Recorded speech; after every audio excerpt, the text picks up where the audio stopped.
ದಾರಿಯಿಂದ ಹೊರಟಿದ್ದ ಅರಣ್ಯದ ಭಾಗ. ಅಲ್ಲಿ 7 ಹರಿವೆಗಳು, ಒಳಗೆಲ್ಲ ಬಂಗಾರ. ಅವು ಕಂಡು ಇವನಿಗೆ ಹೇಳುದು, ನಿಮ್ಮ ಮನೆಗೆ ನಾವು ಬರಬಹುದೇನು ಅಂತ ಕೇಳುದು. ಅವಾಗ ಭಾರಿ ಆನಂದ ಆಯ್ತು. ಬನ್ನಿ ಅಂದ.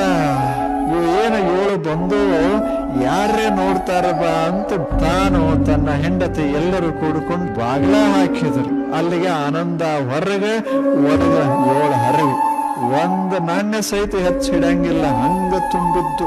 6 ತುಂಬ್ಯಾವ, 7ನೇದ್ದು ಅರೆ ಅದ, ಖಾಲಿ ಅದ, 2 ಬಟ್ ಖಾಲಿ ಅದ. ಹೆಂಡತ್ ಹೇಳಿದ್ಲು, ಏನರೇ ಮಾಡಿದನು ತುಂಬಿಸೋದು ಅಂದ್ಲು.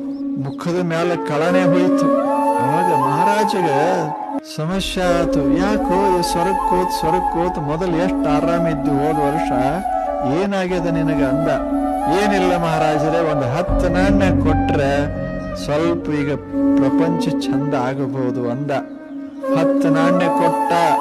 ದಿನ 1 ವರ್ಷ 10 ನಾಣ್ಯ ಅದ್ರಾಗ ಹಾಕದ.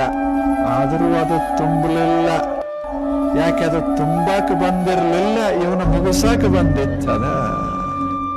ಮನಸ್ಸನ್ನೋದೇ ಹಂಡೆ, ಅದ್ರಾಗ ಯಾವಾಗಲೂ 2 ಬಟ್ಟು ಕಡಿಮೆ ಇರ್ತದ.